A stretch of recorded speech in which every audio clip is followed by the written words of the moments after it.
welcome back to my channel. Let's get started on this look. I'm going to start off with a clean face that I just washed and lotioned. Then I'm going to apply primer. I'm using the Becca Ever Matte Poreless Priming Perfector, that tongue twister of a primer. I'm going to apply that everywhere, including my eyebrows, eyelid, and my neck. I do apply foundation to my neck, so I definitely have to prime there as well. I'm going to start off with my brows. I'm using ColorMate's eyeliner pencil, I believe, in black. Now, I usually use dark brown, but I've been going for a darker brow because my braids are actually pretty dark, so therefore I can pull off a darker brow. After I've used a black pencil, I do like to go in with a brown pencil to kind of soften it. The black pencil is very harsh, so using the brown on top, especially in the beginning of the brow, softens the eyebrow just a bit.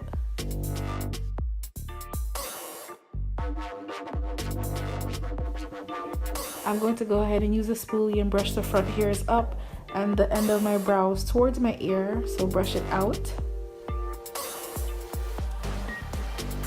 To clean up my brows, I'm using my Graftobian foundation palette. I'm using the color Pecan, I believe, on top and Winter Wheat on the bottom. Although my camera is picking it up as the same shade, it's actually not. The color underneath is lighter. I do like to go for a longer brow, so when I'm cleaning up, I do make sure I try to keep that longer brow look. I like to clean my brushes in between use, so just now I just sprayed my brush with alcohol before I went ahead and used that on my face. I'm using my Revlon Colorstay foundation in 450 Mocha. This is the combination oily foundation. I do have really oily skin. I'm using this brush to kind of place the product where I want to, but I'm going to go in with a separate brush to help buff that product in. But for now, I do like to just move the product around and place it where I need. And like I said before, I do like to bring my foundation down to my neck.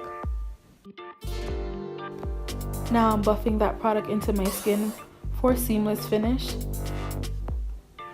I spent quite some time blending this product out. If your foundation is trash, your entire makeup will be trash. So I think this is what I spent most of my time doing when it comes to my makeup. If it's not my brows, it's my foundation. I definitely spend a lot of time just blending it and buffing it into my skin. When I'm blending my forehead, I do like to brush it towards my hairline.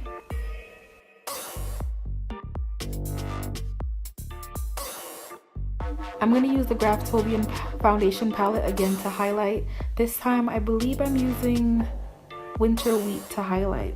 But I wasn't a fan of the highlight. It wasn't bright enough for me, so I did go back in with a different shade. I believe it was Buttermilk.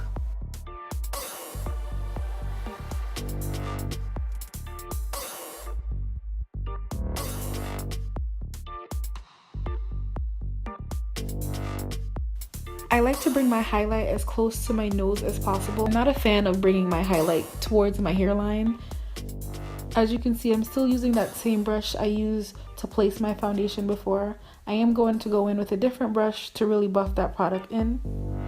For now, I'm really just placing the product where I want it to be. Right now, I'm really just finally buffing out that product. Getting rid of those lines. The goal here is for a seamless transition.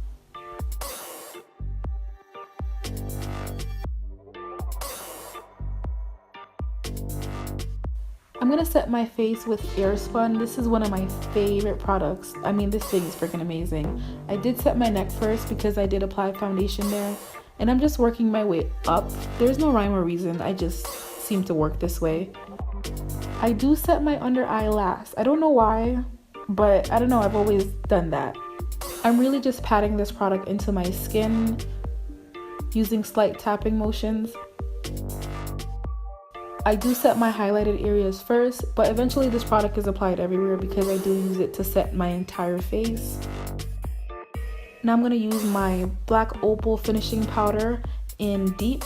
I absolutely love this stuff. It saves my face because Airspun actually makes me really white and ashy, as you can see. So this has just a really beautiful reddish brown undertone that brings my skin back to life. I applied this to everywhere I did not highlight.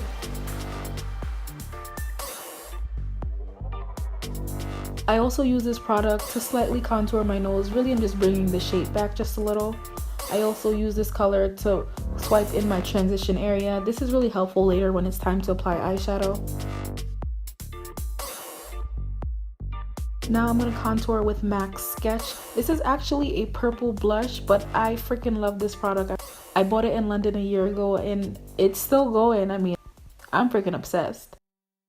The key to contouring really is to keep moving. If you stay in one place too long, you will apply too much product and you will spend forever blending it out.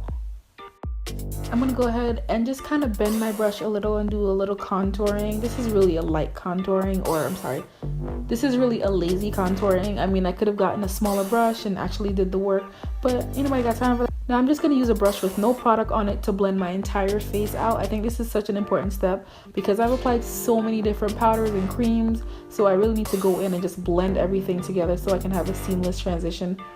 I'm going to highlight with my BH Cosmetics Wild and Free palette. This is actually an eyeshadow palette. Love this stuff, freaking amazing. I use it all the time. I'm using the goldish brownish shade in the middle to highlight. I did wet my brush with Fix Plus. As usual, I placed the product, so I'm gonna have to go in and blend. And of course, I added a little bit more highlight because that bitch gotta be extra.